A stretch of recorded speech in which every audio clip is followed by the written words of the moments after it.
നമസ്കാരം. ദൈവം ഉണ്ടോ? ഒരു കഥ പറയാം. 6 വയസ്സുള്ള ഒരു കുട്ടി ദൈവത്തെ വാങ്ങാനായിട്ട് 50 രൂപയുമായി ഇറങ്ങിത്തിരിക്കുകയാണ്.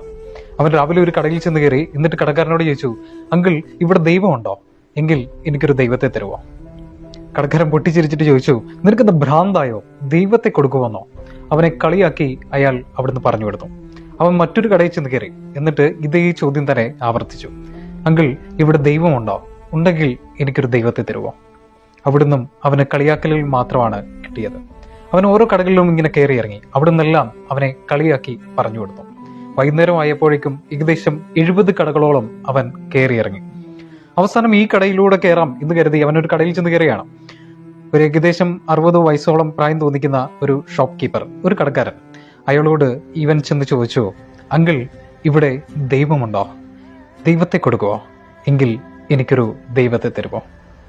കടക്കാരൻ ഇവന്റെ നിഷ്കളങ്കമായ ചോദ്യത്തിന് മുമ്പിൽ കുറച്ചു നേരം നിശ്ചലനായി നിന്നു.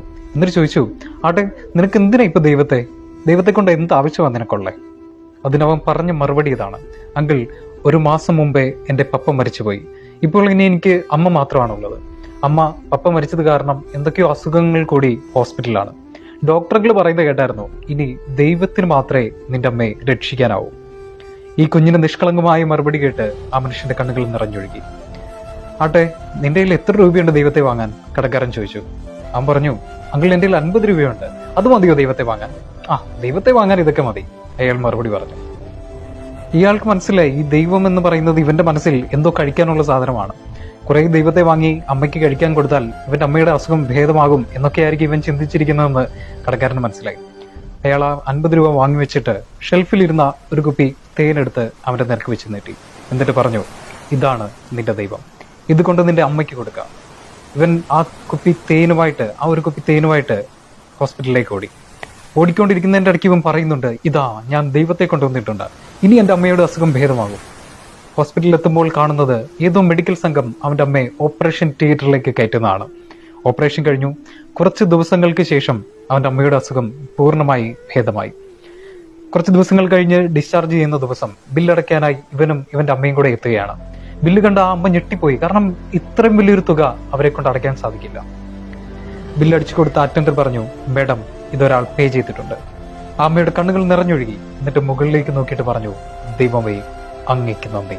ആ കുഞ്ഞിക്കണ്ണുകൾ ഉയർത്തി അവനും പറഞ്ഞു, ദൈവമേ, അങ്ങേക്ക് നന്ദി. അവർ ചോദിച്ചു, സർ, ഇത് ആരാണ് ഈ ബില്ലടച്ചത്?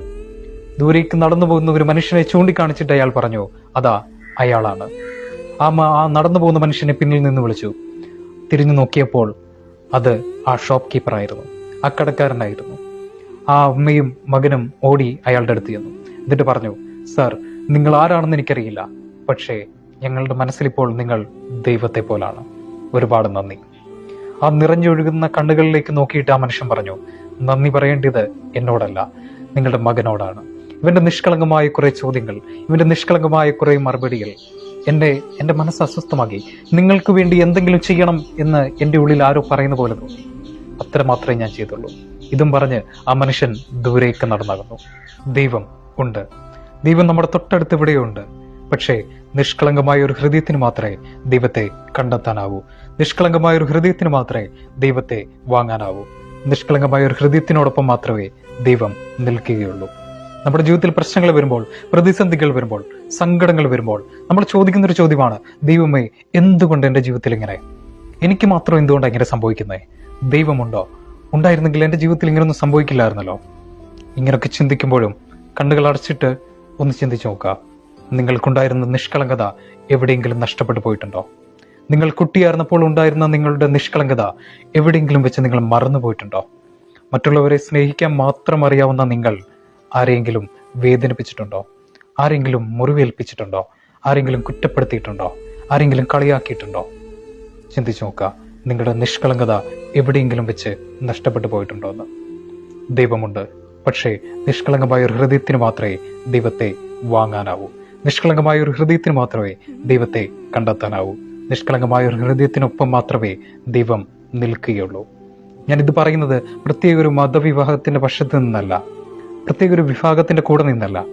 ഞാൻ പറയുന്നത് മനുഷ്യരെ പറ്റിയാണ്, എന്നെ പറ്റിയാണ്, നിങ്ങളെ പറ്റിയാണ്, നമ്മളെ പറ്റിയാണ്. Have A nice day.